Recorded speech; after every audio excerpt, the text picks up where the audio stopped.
How you doing there? All right, brother. What's going on, Coolic?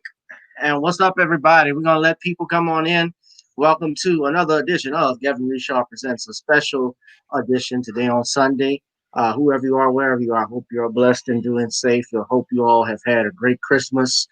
Season's greetings to our guest, Brother Coolic. I hope your holiday was great, brother. How you doing?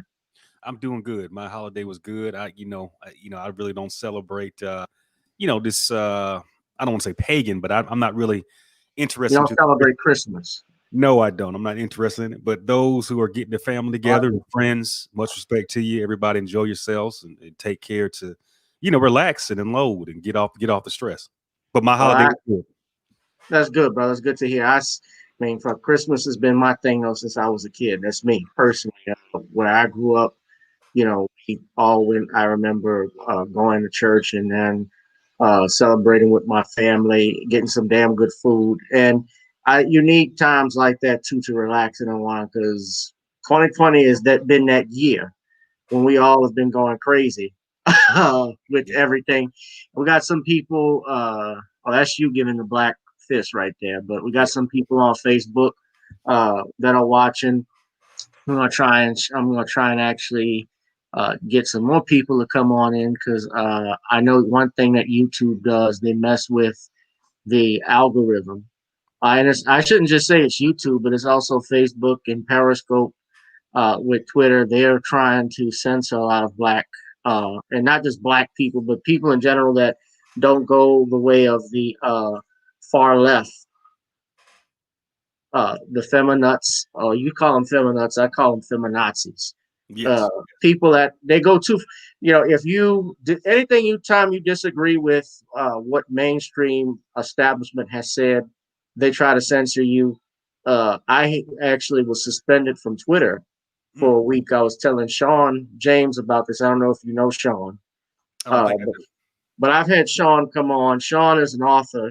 Okay. Uh, he's written the John Haynes series. He's also written books like Eternal Night, and one book he has is Why 70% of Black Women Are Single, which I'm sure you probably would like to read. Most definitely. Given your history, I've never read it, yeah, but The Man Crisis is a few others. But yeah, we were talking about that, and I even said, you know what I'm going to do? I'm thinking of switching platforms, and I will go to a Parler or Black Enough, and I could care less if it's written by a Republican, made by a Republican or conservative, because what I value, at least they value, is freedom of speech. Right.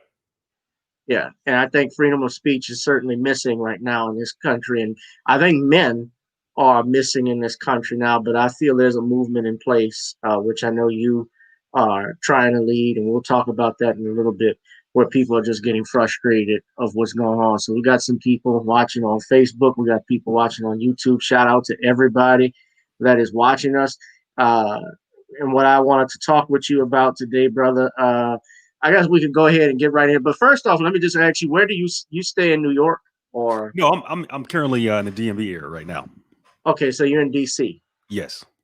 All right, yeah. Okay, cool. Well, this is right up your alley. Let's just get into it because Veep is coming to town. Santa Claus already came, but here comes Veep, Kwanzaa Claus, aka the chameleon, Kamala Harris. Now, I just want to be clear about something because I know there are going to be people who don't like it by me criticizing Miss Harris, vice presidential elect. I put that in quotes because it still is being contested until January 20th. But this happened this past week, over the weekend.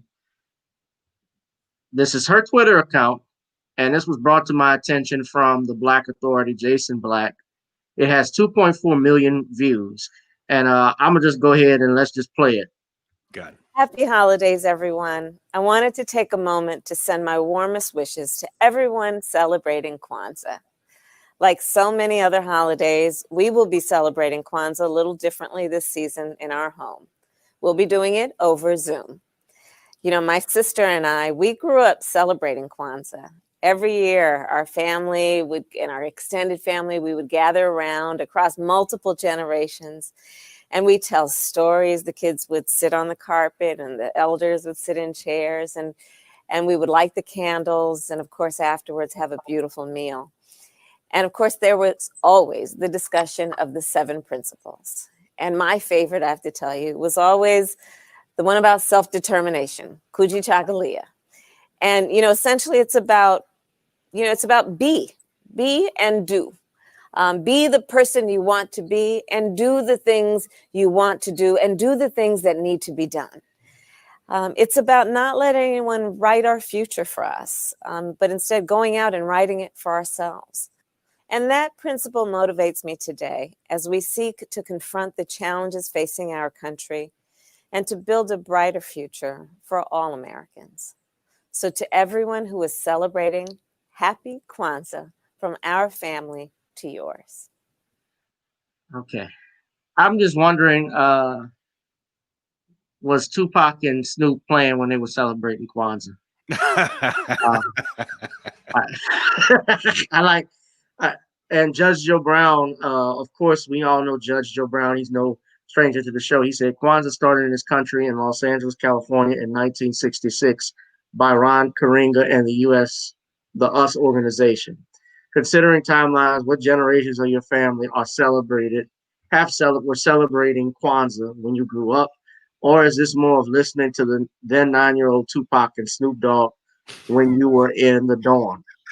And that got over 2,000 likes. I'm gonna give it a like too, because and Judge does not celebrate Kwanzaa because his issues with Ron Karenga. That's another story. But when you see that, Coolic, let me bring you up, brother. Hold on, let me get out of here. When you see something like that, let me ask you: do you think she really celebrated Kwanzaa, or you think this? No, and my question is, isn't her husband Jewish too? I'm confused. Like, she's Well, she is Jewish. He is Jewish. Yeah. Okay. It's another technique. Like you just said, these feminazis are doing. She's not even, if you will, foundational. People are saying now she's not black. So she brings all these, topics Blackish. about blackish. Yes, yes, exactly. Ron Hurd just said on Nicole's View. Shout out to them. They're doing their live stream. So yeah, it's just sad. Some of our people are still falling for this mess. I mean, she's just an obvious clown. She's not leaving good receipts. She's exposing her own self. We don't have to do it. She's literally exposing her own self right in front of our eyes. So why we're falling for this, I don't know. How long do you think it took her? You think she could say the 7 principles by heart? No. No. I mean, look. Well, let me just put it like this too. As a kid growing up in the 90s, Kwanzaa was not something very popular that we celebrated. Really didn't become popular until the late 90s. And if you remember, most people may not know this, but if you can't remember this, but back in the day, I remember when this was a big deal, when Clinton, who was president at that time, they allowed the first holiday stamp, to be made in 1997. And that was designed by Cynthia St. James. Let me put a picture up for those that would like to see who that is. Hold on one second. I actually have a picture of her right here. This is Cynthia St. James. She is the one that designed the Kwanzaa stamp in 1997. So when I was, I got it right there. Yeah. So when I was a kid growing up, that's her. Okay. Okay. So in 1997. So when I was growing up, and especially when we went to church, they did have in the late 90s a Kwanzaa celebration that they did. Right. But Kwanzaa was not popular. It's certainly not as popular as Christmas. Certainly, I don't even think popular as Hanukkah is, because Hanukkah is celebrated almost similar, although it's before Christmas and sometime after Thanksgiving, when that's celebrated. But there's no way you're going to tell me she was born in 1965, so she's a year before Kwanzaa, and you're telling me in a house where she grew up in, Hindu Brahmin. Her father is Jamaican, but we know that she has no relationship with her father. there's no way you're going to tell me that she celebrated Kwanzaa with her family, especially Indians who, for all intents and purposes, I'm not saying all of them are like that, but we know that there is a hostile relationship with how Indians, treat blacks. Right. Yeah. You know? So you're telling me that you celebrated an African, I guess if you want to call it African holiday. Right. Yeah, I mean, it's ridiculous. It's like we're watching a comic book drama, if you will. This is And V. yes, yes. And I don't know why. Well, I know why. I have my opinions on it, but I mean, it's obvious she's lying. It's obvious that she's not factual, and it's obvious she's a known plant put here to carry out certain things. But we're choosing to, agree to this mess. Yeah, and my thing with it too, I think a lot of people, and my thing with it too is that people slowly, I think now are realizing that they got duped with this Biden election because they thought by getting rid of Trump, it was going to eliminate all their problems. I have been of the opinion, probably in the last 5 years of my life, especially when I saw Barack Obama be president, that presidents really do not determine the course of my life. Right.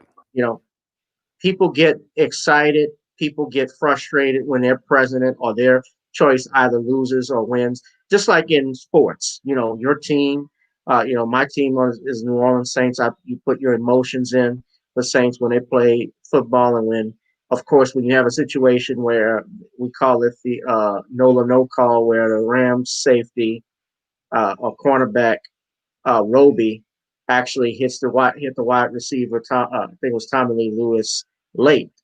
Right. Helmet to helmet, right in front of referees. They didn't call it, Right. and was clearly a bad call. You get frustrated, but then I think about it too.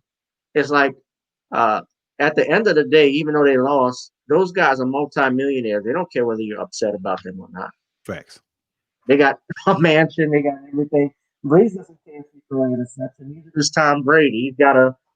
He's got a multi-million-dollar contract, a multi-million-dollar mansion, and a $1 million wife, a model of a wife. So he's winning either way. So yeah.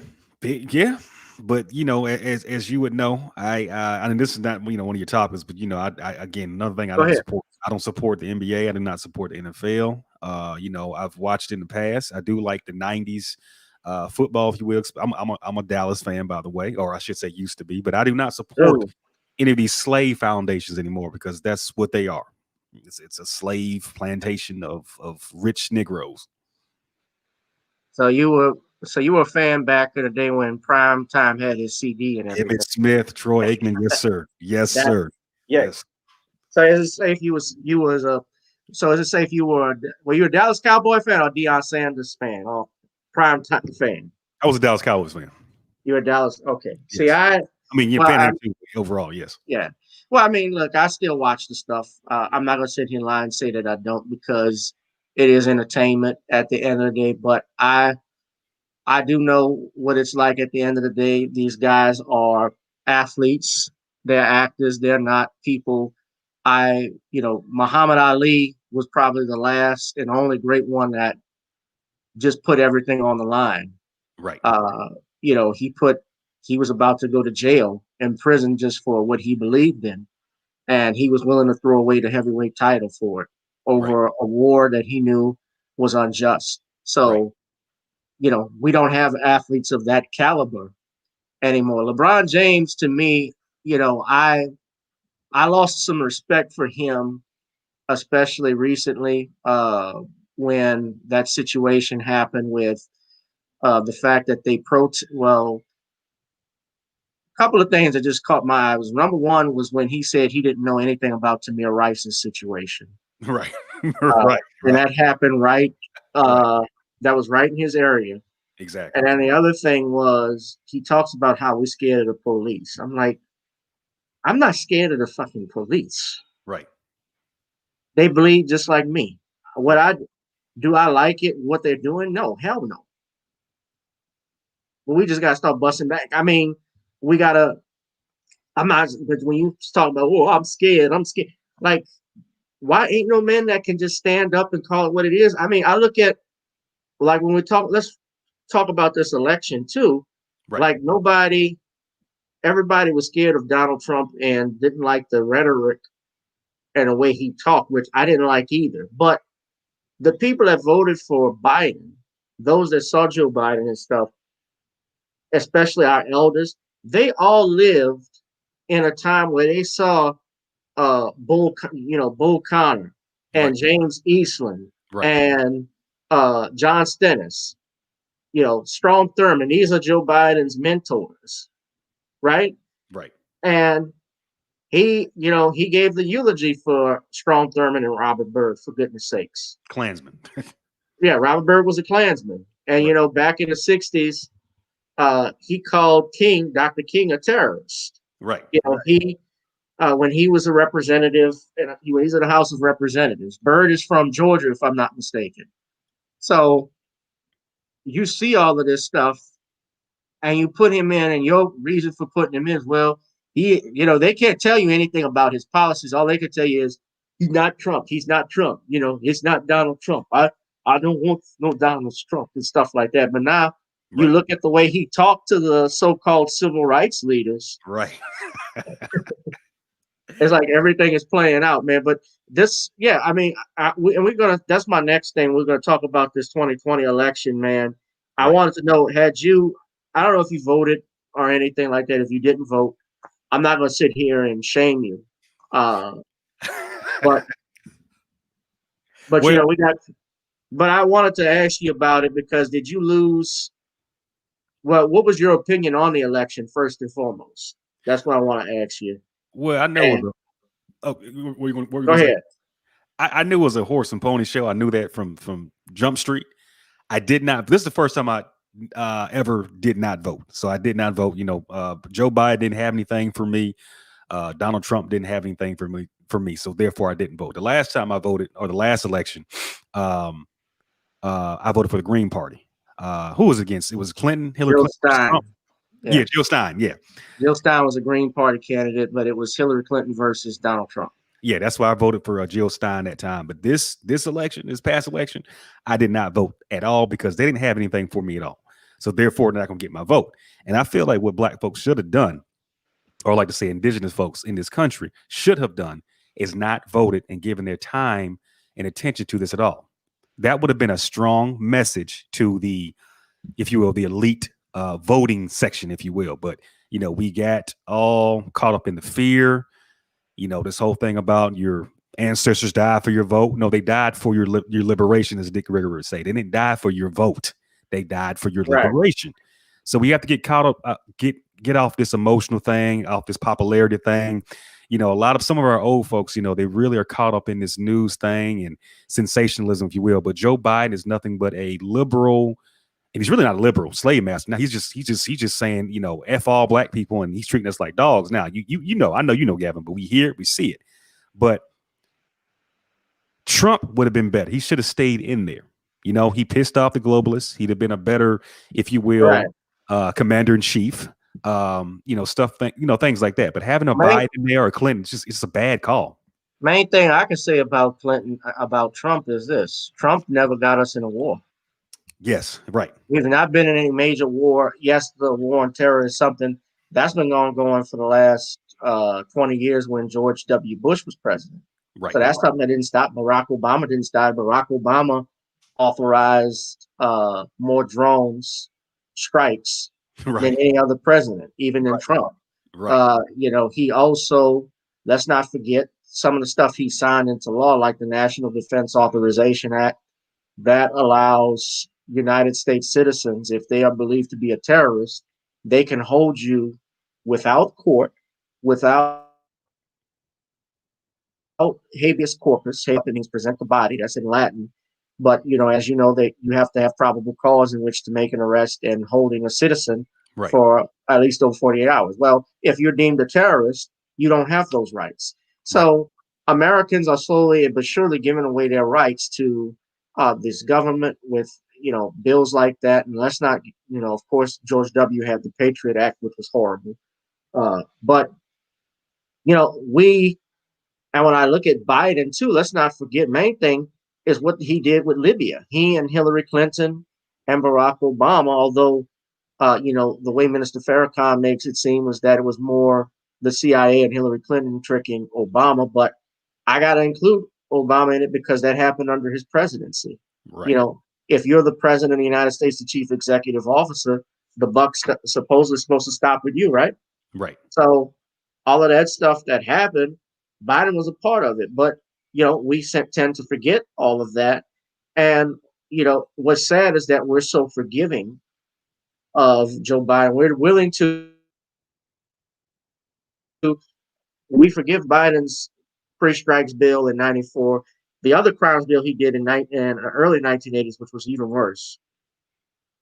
But because we don't like Trump's racism. Right. Yeah, it's like they want a particular slave master. The slave master has to, speak to their inner slave, if you will. And my thing is, I think they want a placebo. They want to feel good, even though they know it may not be good. Just want the appearance of it being good. I think that's a better way. But that's a strong way you describe it. But I think that's what most people think, is that we're going to have the appearance of it being good because Biden is more experienced. But be careful what you wish for. Right. And I always say you want overt racism. You don't want covert. And then Joe Biden, and Hillary Clinton's, and the Nancy Pelosi's, all these people are covert racist. You want somebody to say, hey, I don't like you, and this is why I don't like you. And that's completely fine. Right. Not everybody's supposed to get along. Right. What did you think of this COVID relief bill? I guess we could talk about that because I talked about it on my show with Sean and others, and of course what they were proposing. And excuse me, and that was awful. But what did you think of that? It's huge disrespect. It's a huge slap in the face. We're worse than prostitutes. We're worse than these hookers. On the streets nowadays are getting paid $2 to give a blow. I mean, we are. They treat us real bad. And it's very disrespectful. Apparently Trump was trying to get more and all that kind of stuff. I forget the exact amount. Was it 1,600? I think now or something. I don't really remember what he was trying to do, but now they're saying 600 if it does go through. That's a if. But that's enough to buy a PS5. Right. We're gonna give you a little Christmas gift right there. PS5 for you. Right. You can't even get. That's not even worth 2 weeks of groceries right there. Especially if you got five household or something like that. But that's nothing. Now, if they were saying $600 a week, that might can do something, but no. Well, the main thing that really disturbed me is that they had things in that bill. First off, it's not a COVID relief bill. If you want to call it a spending package, that's just what they called it because they approve things to other countries.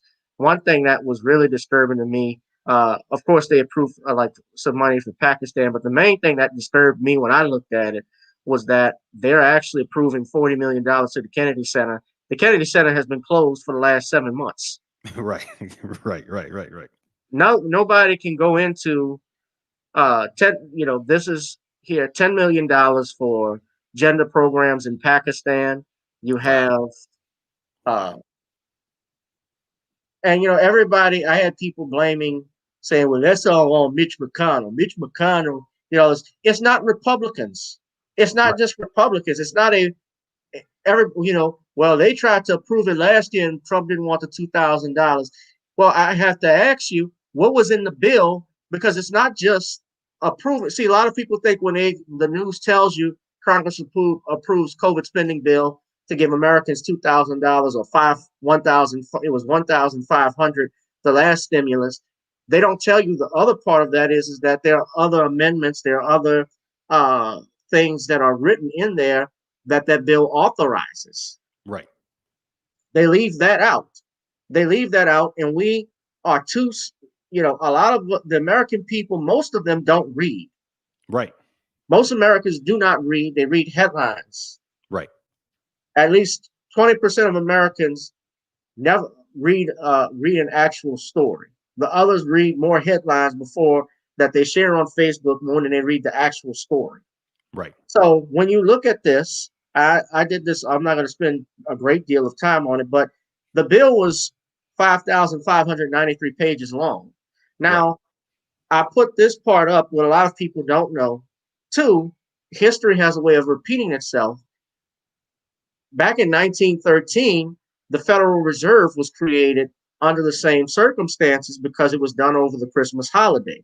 And the representatives did not want to get any filibustering during the Christmas break and Christmas session. So they hurried up and they rushed that bill through Congress. And Woodrow Wilson, of course, signed it into law. And now, of course, our economy has never been the same Right. since that was enacted.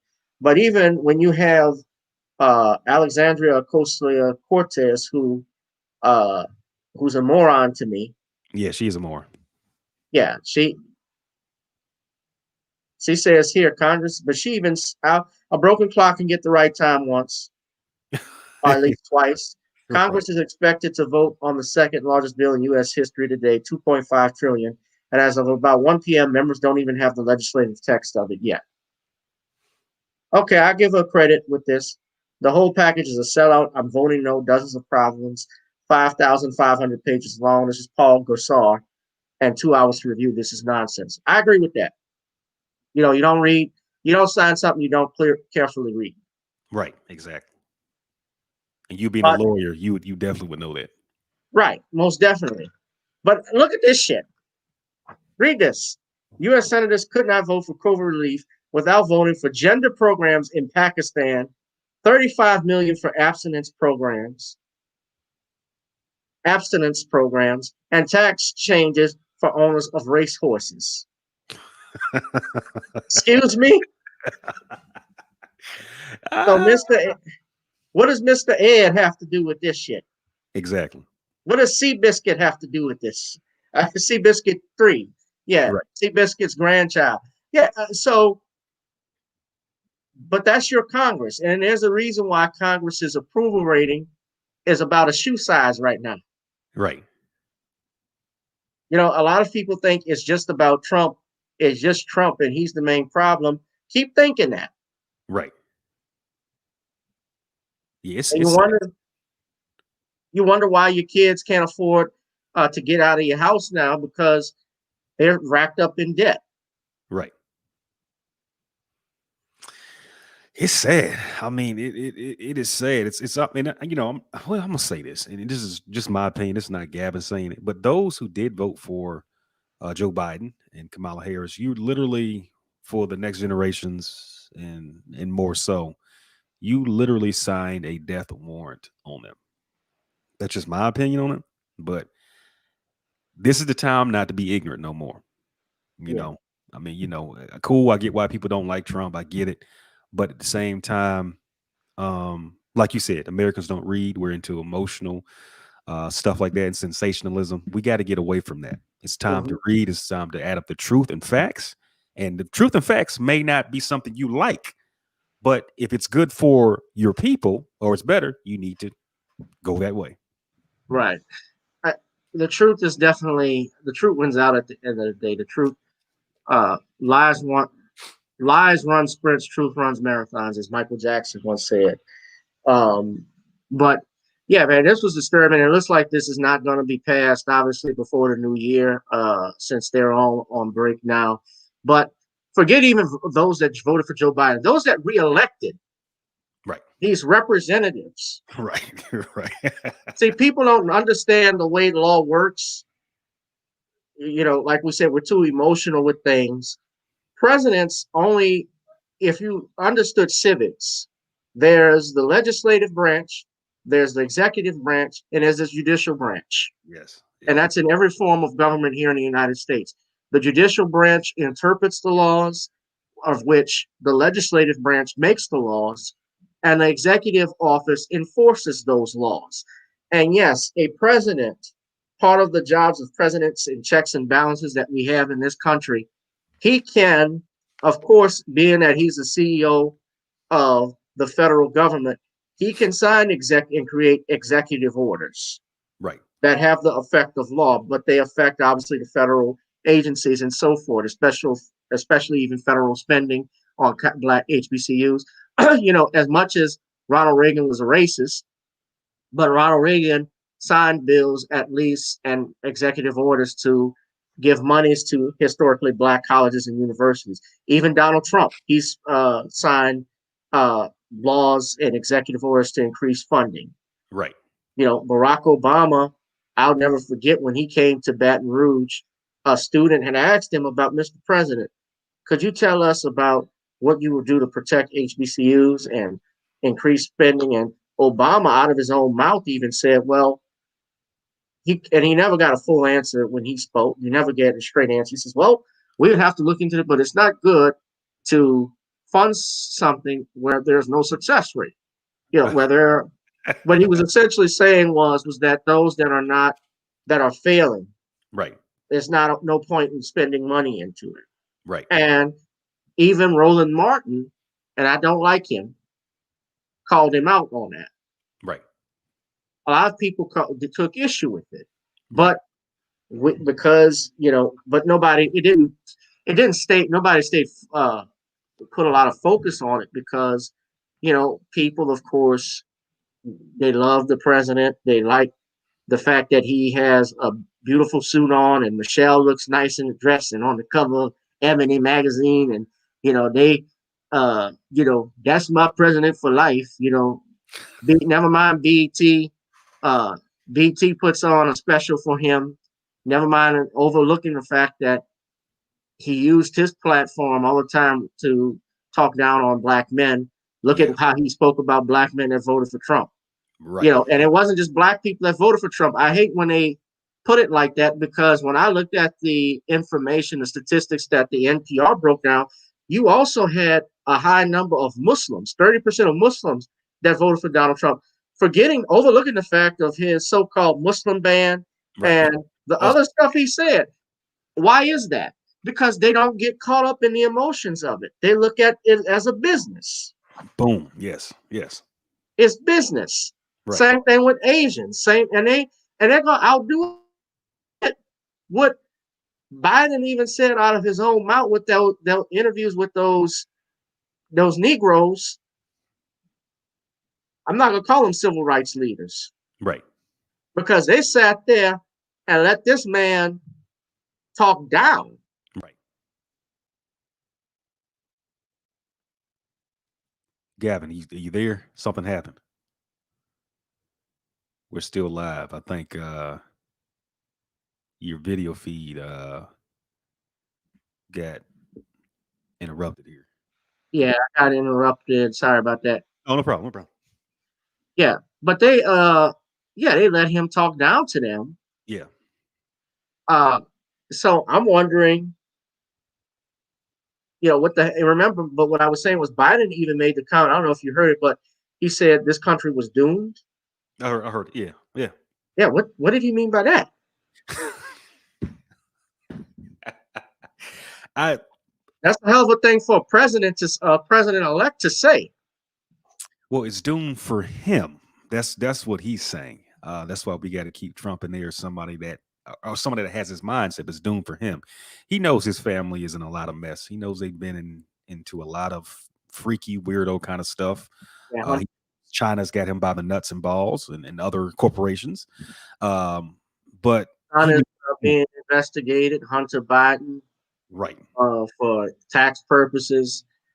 He's also, and if you look at that family, like Hunter Biden, basically, he's the black sheep of the family. It seems like, and he actually, I read this and saw this. He was actually, while he was married, and his brother Bo was dying of cancer and died, he was sleeping around with his sister-in-law. Yeah, I heard that. I read that. Yeah. And I believe that. I believe it. So it did happen. Yeah. Yeah, but he got discharged for being a junkie. Right. From the Navy and so forth. Yeah. So, but hey, he better than Trump. Right. We got to get Trump out of there. Right. Riding for Biden. I've heard, when I hear that shit, I'm just like, it's a mentor of mine who I respect a lot. We used to go back and forth on conversation on the phone or in person about this whole Trump Biden thing. And he has a lot of sense. He has a lot of sense. Matter of fact, he's a lawyer too himself. But he couldn't break the mold about the Biden situation and how that name in politics really fucked up a lot of things. And I'm like, I would have the facts here. They are. He was like, I agree with it. It's true, but we got to get Trump out of there. And I'm like, when you compare the wrongdoings, if you want to do that in comparison to Trump, the Biden family or that name is way worse than the Trump name. Oh, most definitely. He has a track, and the reason why it's worse is because his track record as a senator. Yes. You've been in office for 48 years. Trump has been in office for 4 years. So right. And let's not forget, he was vice president under Obama. If he wanted to, he called the crime bill a mistake at the last debate. Well, if it was a mistake, then I got to ask, well, when you were vice president, what did you do to correct it? Right. You were in a higher position then if you wanted to make a difference. And I had people that were mad at me. I don't know about you, but I've lost a couple of friends over Kamala Harris and Biden in particular this election. Did you lose any family or friends over that? I did. And just even saying you didn't vote, I lost. It's like, well, I didn't vote for Trump. I didn't vote for your so-called wicked, evil guy. But, oh, you didn't vote. That's a vote for Trump. And I'm like, no, that's not how this works. So yeah, I lost some friends on that and all that kind of stuff. And people call me coon. Right. you Trump when our ancestors fought. There's a fight for you to vote for my Biden. Right. Yeah, that type. And yeah. And I have family who voted for him. I mean, my parents did. I'm not gonna. It's my parents. I'm not gonna go. Right. But I mean, they understood my opinion, and I had friends who disagree with me. There are some who were mature enough to understand what I was saying. So sometimes it's best when I don't even bring up, or I agreed not to bring up politics in certain situations. Right. But yeah, that exists where people don't understand how it works. When you cast a vote for someone, you're voting for that person. It's not a vote against that person. That's not the way it works. Right. And that was some of the things that was being alleged even this election, because a lot of people think, there's a lot of people who believe that a finesse was pulled by the Democrats in this election, because Biden did not have anybody at his rallies at all. He did not have he didn't have that personality like Barack Obama had, and he broke Barack Obama's record. Right. For most votes, even though Trump got 73 million. And this thing with the voting machines, I've just been doing my research looking at it. Even that bombing that happened in Nashville, supposedly that's tied with Dominion voting. Right. From what I heard. I don't know how true that is. I'd have to do more research, but someone had shared that. I believe it's Tariq Nasheed who had shared that information. And who knows, with the way things are going, a lot of these white folks, they do not like the fact that Trump lost. And I think Trump doesn't even like the fact that he's losing this. Right. So, yeah. It's sad people are, losing relationships over this, but it tells you that relationship in particular wasn't strong or real to begin with. If people are losing friends or family over that, so that, politics or, stuff like this should never get in the way of it. But however, I will say this, like I said before, Gavin, no matter what age group, I am blaming this kind of shit on older people and the civil rights and all that kind of shit, but if you did vote for Joe Biden and Kamala Harris, I'm sorry, you're an idiot. You literally just pissed on the next 3 generations, probably even longer than that. So, I mean, it is what it is. Y'all can disagree, but I mean, we see what's going on now. And then if Biden gets in there, which hopefully he doesn't, we'll really see what Gavin and I are talking about. Well, I don't think of they're in another room. I wouldn't call my parents idiots, but let's just say I understand from the mindset, especially Black people in the last 50 years, where we have, and even Malcolm X talked about this before he passed, before he was assassinated, Right. how Black people stay loyal to the Democratic Party. Right. And I believe it was LBJ who even said that he would have these niggas voting for 200 years. Right. Yeah. Lyndon B. Johnson. Right. Lyndon B. Johnson, LBJ. Yeah. And, you look at it, the fact that, yes, he did give tangibles Right. to Black people with the Civil Rights Act and Voting Rights Act, regardless of LBJ may be like, even when I look at it with Trump, yeah, they may all be racist, but Right. I will give credit where credit is due if you looked out for me. Right. There's a business transaction. Remember this, even in World War II, Lucky Luciano worked out a deal with the United States government to be deported back to Italy, but they used him to spy on Benito Mussolini. Right. They used the mafia in World War II to their advantage. Lucky Luciano was the boss of all bosses. Right. Murder Inc., all of that stuff that was set up. They were all part of that. He was a leader of all of that. So at the end of the day, can I do business with somebody? And what's interesting, Willie D of the Ghetto Boys, he says, when it came out that Malcolm X met with the Klansmen, he was defending Malcolm, saying, "Oh, I could meet with the Klan if it's gonna move the needle, but I can't support Trump," and stuff like that. Well, yeah, that doesn't make sense.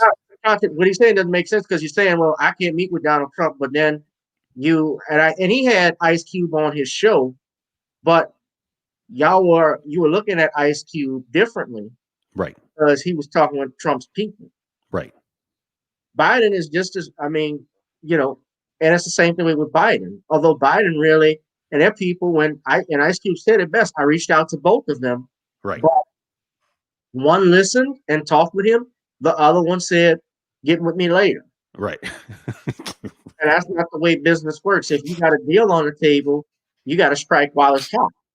But can we talk about this? Willie D. I'm a huge. I ain't gonna say huge, but I am familiar with the Ghetto Boys. Rap a lot. Much respect to y'all. But Willie D is another pseudo Black power person. He's like these LeBron James and stuff like that. I really can't stand these type of folks. He has a big following. I think he's got 600,000 people on his YouTube or whatever. But Willie, but Willie D, he's a follower. He's a robot. He's wishy-washy. And again, he's one of these pseudo Black power people, and I can't stand that. You could listen to his older records. He's saying all kinds of shit about women, and he was getting on Kevin Samuels and other people about what they're doing. It don't add up. He said, "Well, people can change." He was getting on him for. He said, "What was he getting on him for?" Yeah. So he was saying Kevin Samuels is basically what they were calling Willie D back in the day with his lyrics with the Ghetto Boy. They were saying he's misogynist. He's sexist. He's nasty, all that kind of stuff. And he's saying Kevin Samuels is that. And Kevin Samuels is very professional. He doesn't cuss at women. I mean, he has, but it's not nothing serious, if you will. But in comparison to what Willie D used to do and what he used to say, I could say some of his lyrics. I'm not gonna say it in the show, but I mean, the shit was very grotesque and provocative. Yeah, I know. Yeah. I grew up. I mean, I remember your mind's playing tricks on me. Yeah. Oh, yeah. The early 90s. Yeah, I remember when he just died. Who was the Bill? Wild Bill. Wild Bill. Mm-hmm. Bushwhack Bill. Yeah. Mm-hmm. Wild Bill. Yeah, I remember when he was on Martin. Mm-hmm. right. Yeah. Right. Martin, could I have since we all friends and shit, can I have a piece of your candy and stuff? Right. Yeah, I remember all of that stuff, man. So, well, yeah, but Kevin Samuels, I mean, when he talked about the woman who wanted, was it the die alone? Yeah, it was something like the headline for everybody. It was like, "You're gonna die alone." Everybody he was said like, she was gonna die. She couldn't find the right man. Yeah, well, fuck, that's what's gonna happen. Exactly. You're gonna drive a good man away. Exactly. It's just like the woman that want the They had something where a woman wanted a man to pay for her children's meals. Right. Uh, Oh where they- yeah, I saw that. Yeah. yeah, I didn't see it, and he refused. I mean, were they on a date together, or was it just, you know, that all depends. Because if I'm in a relationship with somebody, like if I'm in a relationship with a woman and I already know the child and Right. stuff like that, then yeah, I don't have a problem with that part. But if you're talking about like we just met and we're on a first date or some shit like that, like the hell with that. But here's my thing. What some women don't want to realize is I'm pretty sure you don't have kids. I don't have kids myself, and we're around the same age. I'm 34. So my thing is, Yeah. one, I shouldn't be dating a female that has kids. Doesn't make any sense. Shouldn't be doing that. But let's say I did. She shouldn't expect me to be the father. She shouldn't expect me to be the replacement, the finance person. Now, if I'm married to her or something like that, that would make That's sense. a different story. Right. But I never suggest a male to get with, or a male with no kids to get with a female that has kids, because that's a whole nother problem he shouldn't be dealing with. It depends on the woman. Right. Because there have been circumstances. I know a partner who, a fellow comedian, a friend of mine who married a woman with 2, 3 kids, and I think they fell in love, and they had a child of their own, and he took care of. He's a part of their lives. I think as their father. I'm not too sure about that, but I know of people who have stepchildren. But yeah, what you're saying is right in regards to those relationships. They get complicated because you not only got to deal with the kids, but you also got to deal with the other parent because they may feel you're stepping in their territory and how you can get along with them. At my point now, I'm not trying to date and I want children, but I'm not looking for children already made. Right. Right. If I are already established, I'm not trying to do that. Right. I have, and the good thing about being a man, you can wear more fruitful. That's the word, I guess. Where fruitful, where we can have children even in our 60s. Right. And so forth. So women is different, but that's thank God that's just one. I like being a man. So nothing against the females, but yeah. Once they hit that wall, that's it. Y'all women got to realize it. And Kevin Samuels talks about this, and I've always known as he talks about the danger zone. I think he says from ages, was it 20? Shit, I forgot. I should know, 25 to 35 or something like that. No, I'm sorry, it's 21 to 27 or something like that. He was like, between those ages, your body is most responsive to this. It's fresh. You can have children, the eggs are ready, all this kind of stuff. Anything after 27, their birth, I don't say birth rate, but their ability to have kids and to understand. It starts to decline. Yes. Well, because the body is making adjustments, it's not producing. When you get to a certain age, when you have menopause and stuff like that, that means your body is no longer producing eggs and the same hormones. Yes. As you were when you were younger. Right. So, I mean, men is different. Right. Right. But yeah, but there have been circumstances where women have had children even in their 60s, but it's, because my girlfriend she's, wait, let me stop. Let me stop. I was reading a story of someone she was a famous actress at one time back in the 70s and 80s, I think was her name. She was on Maude. She was Maude's daughter, if you remember that. You don't remember that. No, but, I didn't see it. Yeah. Yeah, but in the 70s, that was a hit sitcom. That was what Good Times spun off from that show. Okay. And Maude spun off from All in the Family. Well, okay. She was Adrienne Barbeau. She was in a lot of those early 80s campy movies like Swamp Thing and Creepshow. Yeah. And she did the voice of Catwoman in the Batman animated series. Well, she had her first, she had twins, like when she was 58 years old or something like that. Damn. In her 50s. So, damn, that's hard.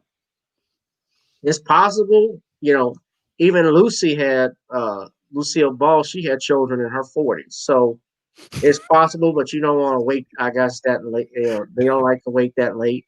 I used to watch that show. With Nick at Lucy. Night. Oh yeah, I love that. Nick at Night. What was it? It was the Nick at Night.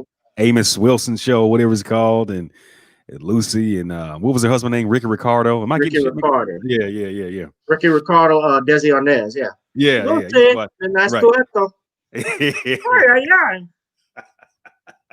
That's a I used to love shit. I used to love Nick at Night. I love I Dream of Jeannie. Oh hell yeah, that was. Woo, Remember she looked good to me. I still look good to me.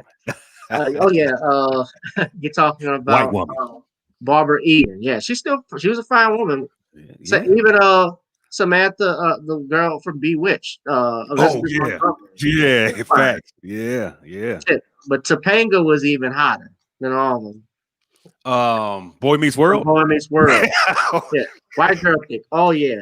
You know what, Topanga, she's, in my opinion, she's not all the way white. Something else is going there because she looked too good, man. She some other spices are in there, in my opinion. I don't know, but I'm just saying. I mean, they say black don't crack, but I mean, even Elizabeth Montgomery, she's dead right now. But when she died, she was in her early 60s. She still looked like she was in her 40s.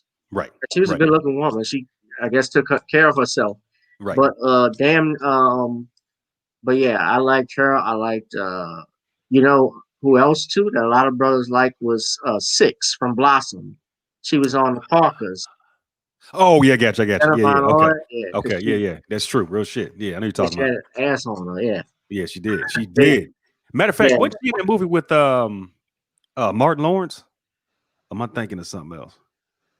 It was like Martin Lawrence played this. He was like a security guard, and he got fired or something because they mistaked he did something else. I might be mixing something up, but that's what Martin always plays. He plays a crook or a security guard. Right. A crook or a cop. Right. But I think she's in that movie too. But yeah, she might have been. I know she was. I just remember her from the Parkers and Blossom. Okay. I remember her. I remember Blossom. Yeah. For sure, because that was a fun time to be a kid in the 90s when you had shows like that. And then you had the original OG Power Rangers. Remember the Pink Ranger? Pink Ranger. I remember with the White Ranger, Tommy. Yeah. Remember Zach the Green Ranger. Yeah. Remember Zach? Remember that episode where I'm sorry, I'm getting on top. Remember the episode where Zach all of a sudden he had to leave and he gets in a taxi. We don't see him no more. I don't remember that. Okay. So they get rid of very interesting. The guy who created that, the Power Rangers, he had been shopping that around for a long time, and I think what happened was his name was Saban. Okay. Haim Saban. And he couldn't find anybody. It had a lot of criticism. Obviously because it's action violence and so forth. But I think he produced it in Japan, if I'm not mistaken. Because even if you looked at the old fighting sequences, it looked like it was set in the Japanese samurai films, the way the films were shot. But I mean, he's a multi-billionaire as a result of that. He kept pushing. Yeah. And pushing for it till it became successful. He's worth $2.8 billion. So shout out to him. Man, shit, definitely get all kinds of hoes with that money. Yes, sir. Well, he's been married since the 80s. So he was 33 when he got married, and he has 4 children since. So, hey, that's another example of waiting late. He's still married, I guess. But man, being 50. Yeah. Being 50 or 60, getting married and have kids, that's something. I mean, I'm not saying, to each his own, but that's not my goal. If I could have had children in middle school, I probably would have done it. But I mean, I still want children. I could still have them now if I want. It's really about when you're ready. Yeah. I was ready in middle school. You weren't ready for children, you were ready to fuck. Excuse me. No, really. I have a different mindset when it comes. As you would know, we heard things I said about this relationship. Excuse me. Yes, that's right. Yeah, man. But I know what it was like in middle school and high school, man, because you saw all that and you saw things differently. Facts. Very hypersensitive. Most definitely during that time. Yeah. Yeah. What's up, Pirate Brain? I see Black Mama. Thank you for the contribution too, baby. But yeah, let's get back on. We can talk about that a little bit, but I did want to ask you some other stuff too, because we talk about the feminists and the Yeah, feminazis a lot. I yeah. do want to ask you about your opinion though about this Alex Padilla. What's up, Bernard? Brother Bernard says hello. Bernard, what's up, man? Says we're doing a great show. I appreciate it, brother. Thank you. Uh, of course, there were people throwing a tantrum about this Alex Padilla, who had been picked. He was the Secretary of State Hmm. of California. He is replacing Kamala Harris' seat as senator, if I'm not mistaken. And Professor Black Troop tweeted this. He says, "Well, Kamala Harris made all the sister girls look like total idiots." She said it doesn't matter if her seat is with a non-black person, much less a black or Asian female. Now that you all look like total fools, don't try to sneak your way back over here. We're good. Hmm. So he has become the, I guess, the temporary senator of California. And of course, if everybody may or may not remember, a lot of people were tripping and were upset because black women in particular were upset at his replacement because they felt that they were being ignored. Uh, they were being ignored. And they wanted to, in this whole thing, I think in this election, uh, remember when it started, Biden, they were asking Biden, they put an ad out, I think, in the Washington Post, where they're asking Joe to please pick a black woman, please pick a black woman. And he had candidates like Keisha Lance Bottoms, I believe Stacey Abrams was considered, uh, I think, not Condoleezza Rice, but Susan Rice, excuse me. Yeah, Susan Rice. Susan Rice was considered. What do you think now that this has happened with Alex Padilla and those that were upset? Do you think this is blowing back in their face, and do you think this is going to hurt them in the Senate races that is still going in Georgia, which is key, but in the future, even in the next 2 years? This is definitely going to blow back in their face. I saw this coming from a mile away. We can look at the state of California from up to the mid to down. That's if you will, a pro-Hispanic state or a sanctuary state. You know my thing on immigration, whether it be legal or illegal. I'm not for it. Hispanics are creating the state of California to be their hub of, I'm going to say it, bullshit. And that's what's going on now. To the black women that said, oh, you should have a black woman in there. What is that going to do? If her mindset is on a coon mindset or nothing that's for her people, it doesn't make any sense. I don't care what color a person's supposed to be in there. If the person is for what we hire them to do, because when you actually vote for a politician, that's supposed to be by contract, and they're supposed to be your flunky for what you need in your group. So just because we have a black woman in there doesn't mean anything. She could be in there, but she could be a coon mindset working for white people or working for Nazi Zionists or working for the feminazis, whatever. So having a black woman, it doesn't mean anything if her mind is not for her people. So when Asians actually vote for people, they have them by contract. When East Indians vote for people, they have them by contract, so forth and etc. So we have to understand when we vote for these politicians, they need to be our what? Our robot. Yes. Yeah. They have to do for the people. They have Yes, to sir. do what we say because they serve us. Yes. And unfortunately, it's become the other way around. Especially, I've seen tweets from people where they're trying to get people in this senatorial race runoff that's come on between Warnock and Kelly Loeffler. Yeah. Loeffler. Yeah. Reverend Warnock and Kelly Loeffler, and Reverend is questionable. But they want to give people $2,000 just to go vote. Remember, I think they're trying to do another get your booty to the polls, if I'm not mistaken. And I had people. What's funny is that how is it that we can complain about how you complain about how women are treated, but yet you support a platform like that? Right. I never understood stuff like that. I was talking about this a little bit on one of my other podcasts. I believe, and this is my belief. Gab is not saying this. This is Coolic saying this. Y'all almost say what I say about this feminism shit or whatever, or the battle of the sexes or the gender war. My thing is, women of today are the Matrix, and I know some of y'all have seen the movie The Matrix. And in The Matrix, anybody can be an agent. Right now, black to black men, their women are their agent. And I'm saying that. This ain't Gavin saying that's me saying it. And the reason why I say that is, just like Gavin said, there's so many women complaining about, oh, you shouldn't treat me like a piece of meat or a pet. But you have a lot of women that are supporting them to be pets and animals and to be zoo animals. What's the lady called back in the day, Gavin? That it was an African woman used to have go around the world, and she had a really big butt, right? And she was like a Venus zoo. Hottentot. What was her name? Her Venus Hottentot. I guess, but basically that was the name. Her name was Sarah Bartman, but that's it. They called her the Venus Hottentot. That was her nickname. Yeah. Got it. Yeah, and they put her in the zoo. Yeah. That's what's going on now, but women are controlling. I mean, in particular, black women are letting that happen. They're the ones in the zoo petting them, chopping them up, sexually abusing them. They're the one creating this mess.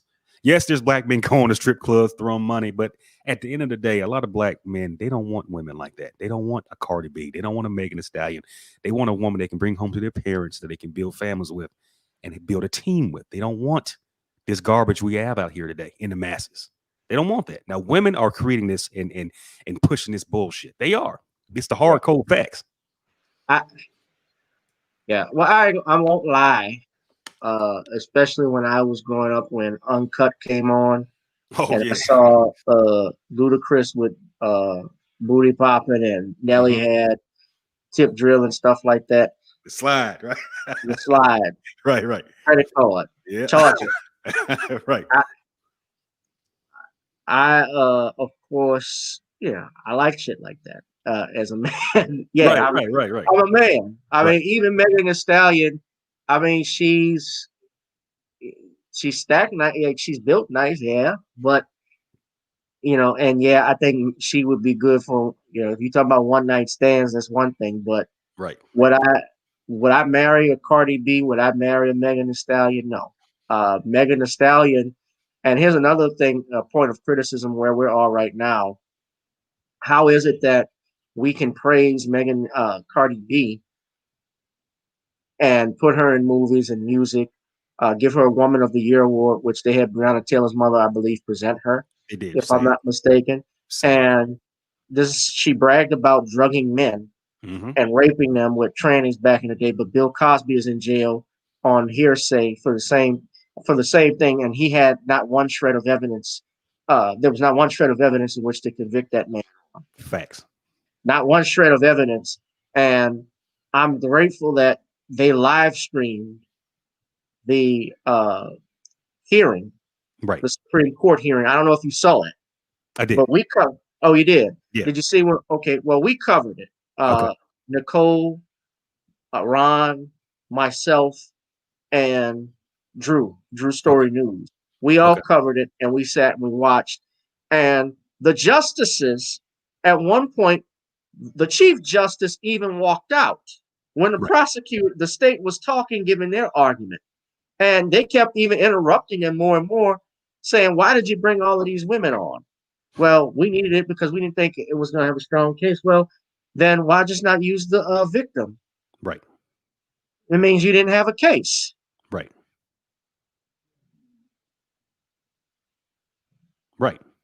Yeah, you didn't have a case.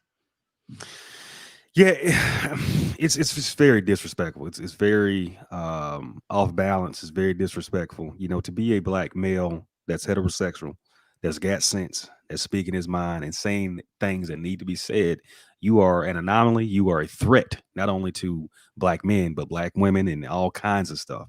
So we're, when people talk about these endangered species and all that, we're if you will, the black media, the black masculine media, we're the endangered species. We're really the only people, in my opinion, that are really speaking truth on a 360 basis. Yeah, you got some white dudes or whatever white people saying some stuff, but we're talking about life. And then we're talking about the other stuff, the politics, but we're talking about what's actually happening on this planet. And people don't like that. But the more we have people like you and I, Gavin and BJ, we all BTV, and people like that, and I can go down the list. Randy Short, yes, sir. And Judge Joe Brown, Dr. Phil Valentino, yes, sir. We're going to be good. We just have to just keep building and building. But they don't want, they don't want smart black men out here doing this. They don't want that. They want us talking about killing each other, gold teeth, rims, big booty women, charlatans. They want that kind of mess. That's what they want us to do. They want us on that same frequency of bullshit. And enough's And we enough. don't even own the music industry. We are Right. this is what I want for 2021. I'm going to talk about the music thing in a second, but Oh yeah. I want Black people to realize with 2021 coming around, I want you to be more involved in your business. I want you to build up your business and understand the power in owning something. If you go look at Apple, if you go on Amazon Prime now, there's a documentary on Sam Cooke called "Lady You Shot Me," and I haven't seen basically, it. I don't see that. I haven't seen that yet. Yeah. you need to see it. You need to see that one because it breaks down how the circumstances around Sam Cooke's death and how I did a live stream a few weeks back for the anniversary of Sam Cooke's death and Otis Redding's death because they basically died on a day apart from each other, although it was different years. And the way Sam died was highly suspect, and even Otis too. But the one thing they had in common was that they were in the process of trying to acquire their music publishing and owning their own music publishing, creating their own businesses. And they got stopped doing it, especially with Sam, his own damn manager and accountant, Alan Klein, ended up owning all of his music. Even after he died, his wife, Barbara, sold Sam Cooke's entire whatever rights he had for like $50,000. Sam Cooke's music is priceless. Right. It's priceless. Otis Redding's stuff was owned by Atlantic when he died. Right. Otis Redding he and James Brown were trying to create a Black record company and a Black music publisher. They wanted everything Black owned. Right. And Otis dies mysteriously in that plane crash with the rest of the Bar-Kays. Only one survived. And what was interesting about that too, James Brown's son confirmed that. His son Daryl went on a TV show, talked about that, and confirmed that happening and saying that he didn't want anything. And his father wanted nothing to do with it. And he decided, he decided not to do anything more. And the only reason why they didn't kill James supposedly is because they knew they could make more money off of James. Which they did because James Brown did Living in America. He was on commercials and things of that nature. Right. I mean, remember, Otis Redding outsold the Rat Pack one year in 1965. He outsold Dean Martin. Right. So I want Black people to understand the importance of owning things. Like I'm interested in music. I'm looking into ventures into that. I have a spice company that I've created with my father that we started. I also, I have other ventures. I'm going to be selling clothes and so forth. This is not the time to be lazy. Right. This is not the time to be fucking lazy. Do something. It can be done. You can own stuff. You can build stuff. And we got to support each other too. Another thing I want to tell you, especially as a lawyer, stop asking for a hookup. Right. You don't ask Morris Bart for a hookup. You don't ask Jacoby and Myers for a hookup when you got a legal problem and want free advice. And don't get me wrong, part of it is my fault because I like helping people. I do. But you'd be surprised when I tell potential clients the price of how much something's going to cost. You think those guys are going to do stuff for free, especially if you're facing an attempted murder charge. You know how the amount of work that's got to be put in that I would have to do as a lawyer to figure out hiring expert witnesses. Right. Spending time drafting motions, going to sit down with witnesses. You know how much time that's going to take? The public defender's office, a lot of people think that the public defender's office is bad and they look at people like numbers and so forth. They got hell of great attorneys that are public defenders. That's not necessarily the problem. The problem is they're underfunded. Right. The states, like in Louisiana, the state spends more money funding the prosecutor's office than they do funding the public defender's office. I used to be a public defender. I'm not anymore right now, but even in private practice, I know of people. Yeah, I'm gonna put you on the screen, Black Mama. She said, "Stop putting my big face on the screen." Oh, you beautiful. Black Mama's fine. She's kind of got that Who Ice? She look like reminds me of Ice T's girl that's on 5150 show. X a little bit. Oh, you talking about D? D. Yeah. Yeah. Yeah. She's fine. Black Mama's a fine woman. Yeah. But what's up, LA Kaiser? But yeah, stop looking into hookups. And Unsunken One just said Lil Wayne just sold his masters. Yeah, well, Lil Wayne was facing federal charges. He sold it for like 100 million. So he wanted some quick cash. Darlene, yeah. Yeah, he needed some quick cash. Darlene Ortiz, yeah. Yeah, but he should have never sold his masters. That I mean, you know, that's something as a musician or artist or whatever. If you have your masters, that's something you're supposed to keep. Right. And remember what happened with Chris Brown when he got his masters from RCA and they had Chris Brown on a fucking rape. I'm trying not to curse, but they had Chris Brown on a rape charge in Paris, right? Right. But that didn't go nowhere. Now, RCA Records was also Sam Cooke's company. Right. Yeah, it's so, you know, me as an audio engineer, I'm a musician and artist myself. What are you going to be doing? Because I know you said you want to venture off in the music industry. What will you be doing? I like to do, well, I'll just say this. I like to do write songs. I'm doing that in the process. I have a song that's going to be released soon. Probably, hopefully I'm finishing the mastering touches on it, but it should be, I want to say, released before New Year's. So it'll be in time for you all to dance and get on up. And, you know, I'm focused on that. I'm focused on music publishing, you know, owning my own stuff and owning a record label. Most people now are doing the independent thing because record companies are screwing a lot of these songwriters and artists out of money. I just saw an article in the BBC that came out where they said the top songwriters in the world are driving Uber and Lyft. And that's because the record companies, when they do streaming, the way streaming is treated, if I'm not mistaken, is treated like radio play. Right.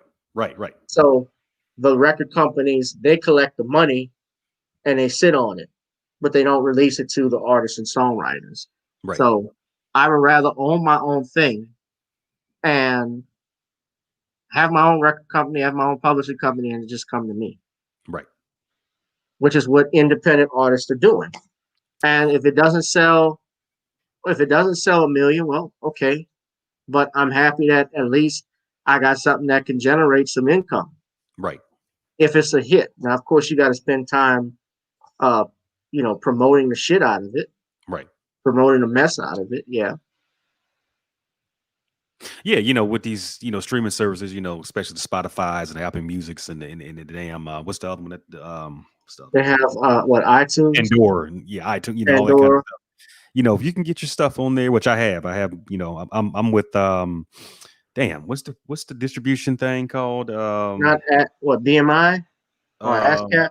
I'm an ASCAP member, but I'm I'm an ASCAP member too. Damn. Oh, I'm TuneCore. I'm with TuneCore. TuneCore. Yeah. So, you know, that's where I put my music out on, and you know, it's good. You know, they you know, I get the most money out of it. It's good. You know, they.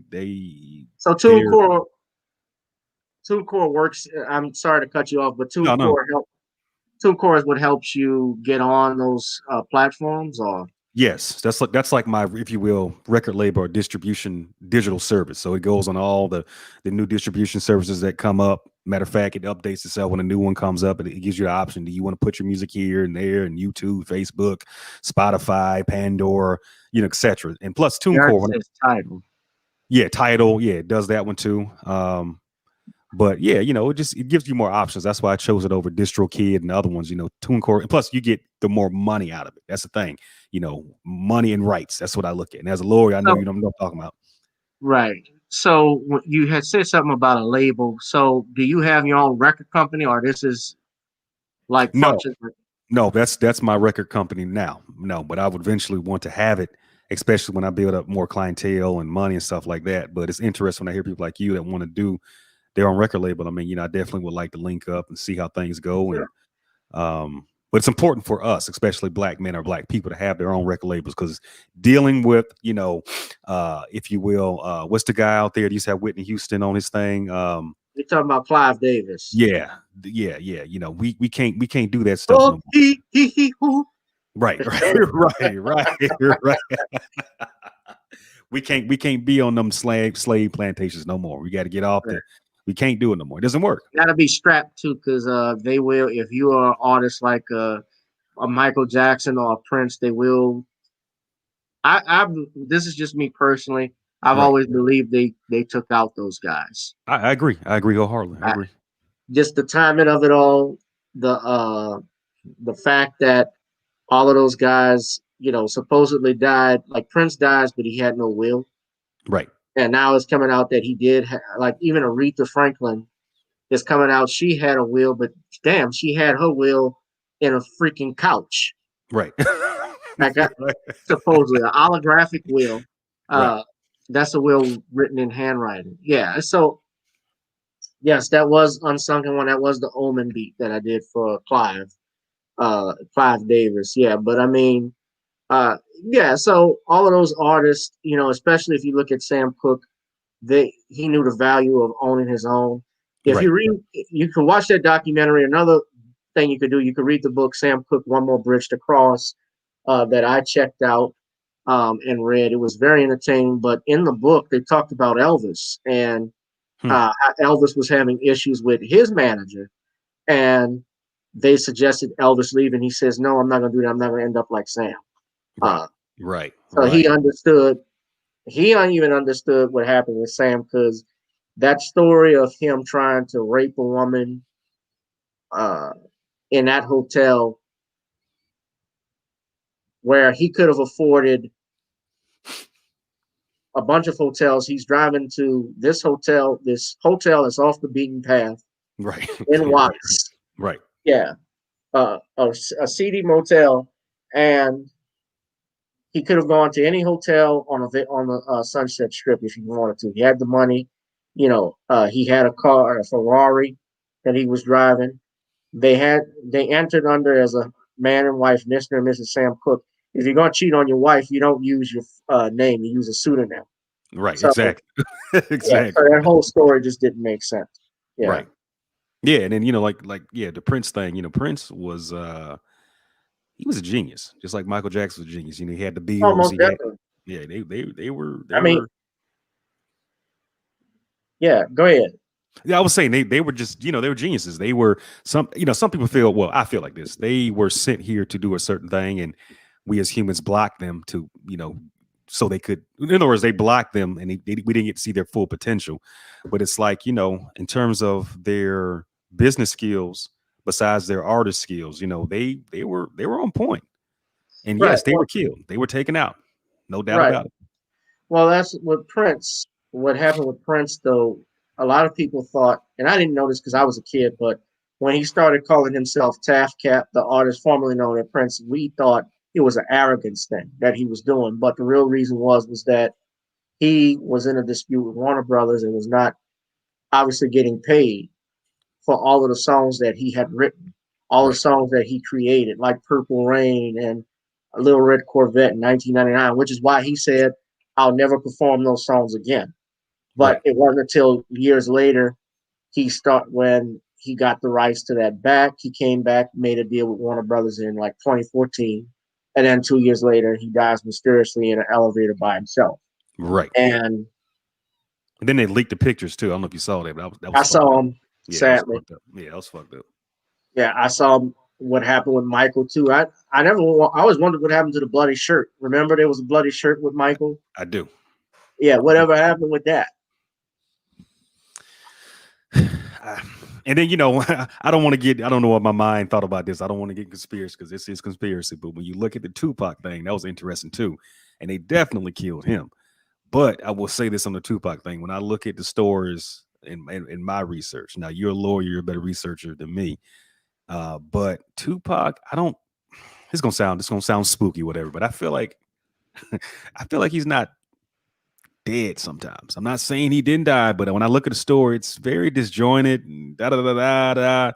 And then last year I came across this one video where it was really mind-opening, if you will. So I'm not saying he's alive. I'm not one of those people, but I do believe they say the same thing about Michael being alive. There's a woman who Cecil, I can't think of her name, but this he does that Elbow Grease Productions. I know Okay. that's a company. Okay. Yeah, they try to say that. I mean, I don't get into. I mean, they said the same thing about Elvis. I don't. You No, know, Elvis is definitely dead. Elvis, yeah, he would be dead by now, probably. yeah, We know Jimmy Hoffa is dead. Uh, yeah, he was yeah. dead. You know, if you saw the Irishman, he died instantly. Right, right. Yeah, but I mean, but that stuff about COINTELPRO, that was a real thing. Even Jimi Hendrix's death was Yeah. suspect. Oh The yeah. way it happened. Oh yeah. I heard, I saw a documentary on that. Even the white ones, because Kurt Cobain, they said was murdered. Uh, I agree.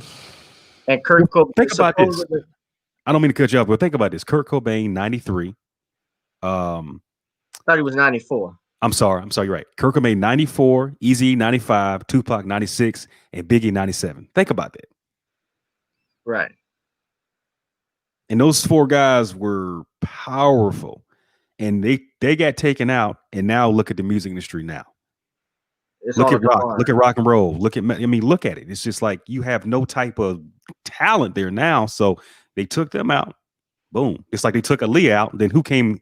Beyonce. So I mean, Well, look, look what's happening now. They're using holograms right, of right, these artists. And right, Prince himself said it would have been demonic if they put a hologram of me performing if they would have did a hologram with Beethoven and him playing. It's like right, it wasn't meant by God. It wasn't meant to be. God would have put it if he did. right, It wasn't meant to be. And they did. What's the first thing they did when they had the Super Bowl in Minnesota? They had Justin Timberlake playing piano with Prince. right, And Justin Timberlake, Prince did not like Justin Timberlake. right. And I don't either. I don't. He did not like him. Fuck Justin Timberlake. And then they had Michael Jackson with the hologram, Right. which was creepy because the hologram didn't even look like Michael. Right. Per se. They did a hologram of Tupac. They did a hologram of Whitney Houston. Right. So you got to be careful because you sign your rights over. Right. You can lose. That's a license to print money. James Brown, I heard, even his son said James Brown was murdered in that hospital because his father had cleared. They said he cleared his chest out. He was doing fine. They sent everybody home, and the doctor saw him. He looked normal. About 10 minutes later, he comes back and James Brown was gray. Right. So he said that wasn't congestive heart failure. He got poisoned. But, right. And that, that stuff happens. I mean, even when we talk about Cosby, that thing with his son. Right. I remember when that happened. And what's interesting is that around that time when Cosby's son was killed, I think a couple of years later, Dr. J, excuse me. Yeah. Dr. J's son was also found dead dead out in Philadelphia somewhere. Okay. Now, I think it was an accidental drowning, if I'm not mistaken. Found his body by a pond, if I'm not correct. But what's interesting about Bill Cosby and Dr. J, they created in Philadelphia, you may be familiar with it, but they bought rights into Coca-Cola, and they were trying to create a major Coca-Cola plant or factory in Philadelphia. So these were two prominent black men that were trying to build put a Fortune 500 company in the black community that would have provided jobs, that would have provided some income towards in the black community. And these were men who were well respected. For whatever reason, I don't know if it fell through. It didn't go through. I know Bill Cosby tried to buy NBC in 1992. The president of NBC was Jeff Zucker. Jeff Zucker runs CNN. And supposedly Jeff Zucker and Bill Cosby, they have a hostile relationship. And Jeff Zucker even said he would do everything to destroy Bill Cosby, according to Andrew Wyatt, who is Cosby's spokesperson. So, you look at those things, and I look at what's going on now, and You know, you saying the right thing. Unsung one, they don't want those artists. Unfortunately, those artists' commercial worth is greater after death. That's true because Michael Jackson is still the highest grossing celebrity, Right. even after death. Right. You know, you think about it, especially since we're in the Christmas season. Uh, the highest grossing song of all time is "White Christmas" Mm. by written by Irving Berlin. And Irving Berlin was a prolific songwriter. He died in '89. He was 101 years old. But he was also Jewish, which was ironic that he wrote a Christmas song. But most Christmas songs are written by Jews, believe it or not. Right. But Get that money. well, it's well, I think they just they get that money, and it's best. That's the best selling song of all time. Right. You know, you're talking about over 200 million records sold. So you die in '89, copyright lasts for the lifetime of the author and plus 75 years. So that family is going to be well taken care of.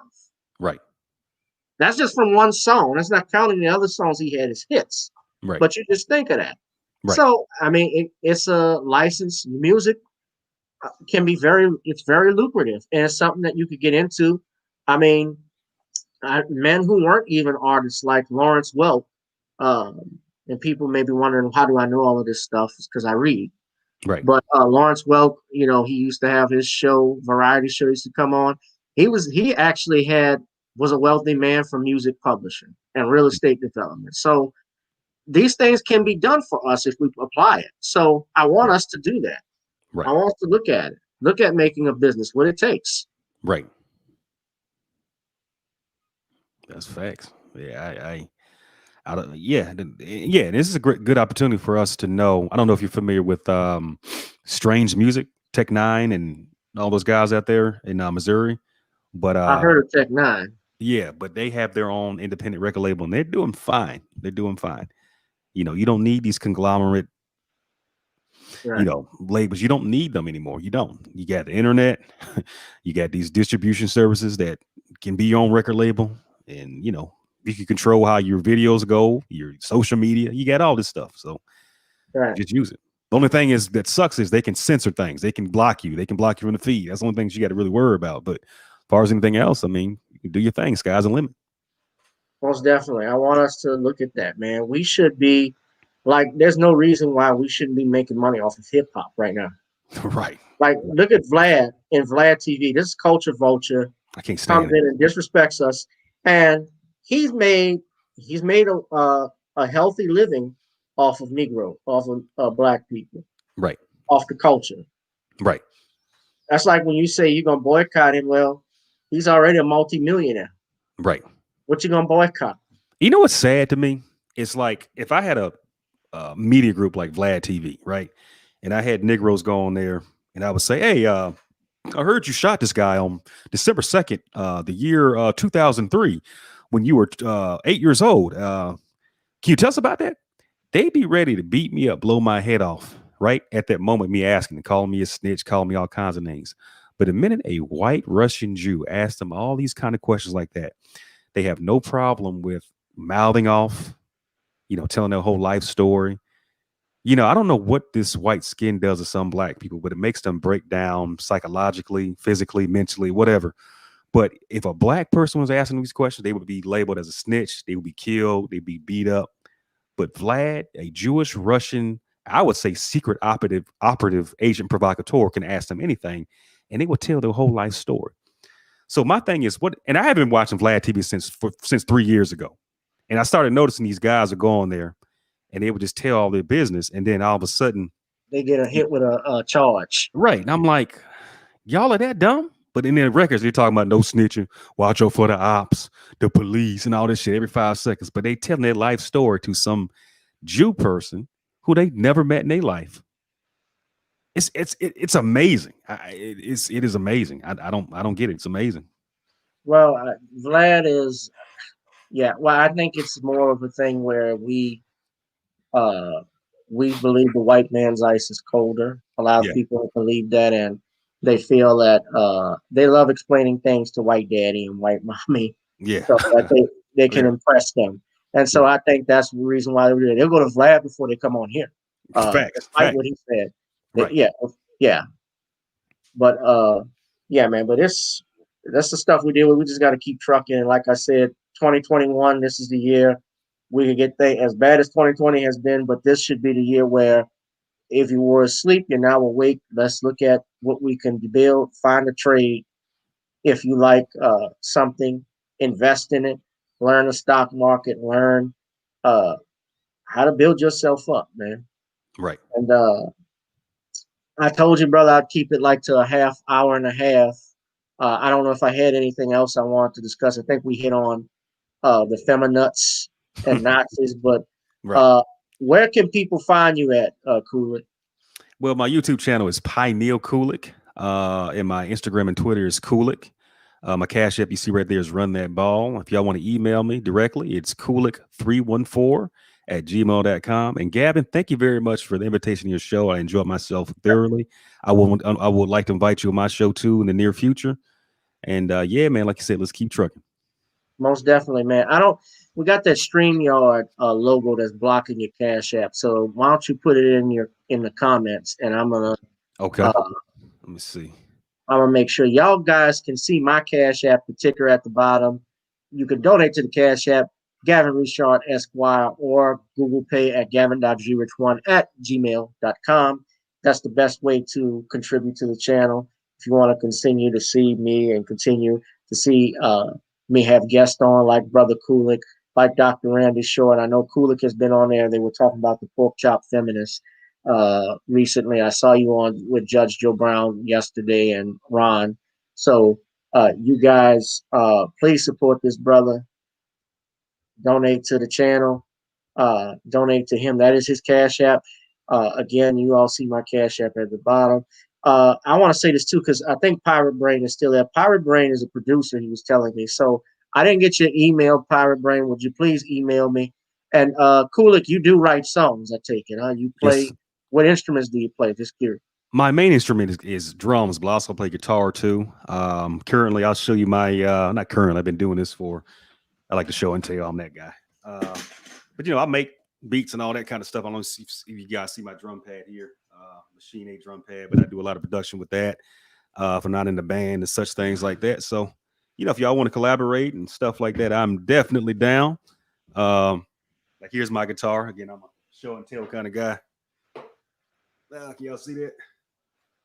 That's one of my guitars there. And yeah, I mean, I've always respect, people that play their stuff. I do like hip hop and rap and all that kind of stuff. But if you can't play an instrument, I mean, can you really call yourself a producer or musician?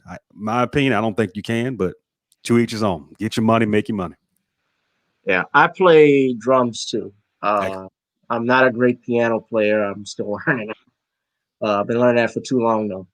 But yeah, I have a good ear for writing lyrics and so forth, music, and it's good to collab with people. I mean, shit, they got people who, I mentioned Irving Berlin. Irving Berlin wasn't a great pianist. He could only play in the key of F sharp. He played on the black keys, but he wrote 1,500 songs, or he had a music secretary. Damn, Jackie Gleason, the comedian from the Honeymooners, he wrote like 100 songs, and he didn't know how to read or write music, but he has one of the best-selling albums of all time. Right. Which I'm like, damn, how's that possible? But I mean, hey, go ahead and get it. That's right. Go ahead and get it. A brother I know of, I know his son, but there's a gentleman by the name of Clyde Otis. Let me just tell you a story about him. Clyde, briefly. Clyde Otis was one of the first artists and repertoire executives, black executives for Mercury Records. Right. And he was responsible for Brooke Benton and Dinah Washington coming onto those labels. He wrote or co-wrote at least 800 songs, according to BMI. Right. And they wrote those songs like It's Just a Matter of Time and Endlessly and This Time of the Year, things of that nature. But let me just tell you, he wanted to start his own music publishing company, which eventually he did. Well, he received, when he did that, he got threats from different people about doing that. Right. If he didn't get death threats, he got threats of being ostracized from the music community, because the music community, that's a small, from my understanding, it's a small community. It's a handful of people, so of artists and so forth and producers. And once the bridges are burned and burned. Right. Right. So, but that was the thing. But he didn't have that type of fear, being that he was a former Marine in World War II, and he went out for his. So you got to have no fear. Right. Coward, like Judge Joe Brown said last night, a hero dies one death, a coward dies 1,000. Yes, sir. Yes, sir. So, brother, thank you for coming on. I will say again, season's greetings, happy holidays to you and yours, and also happy New Year.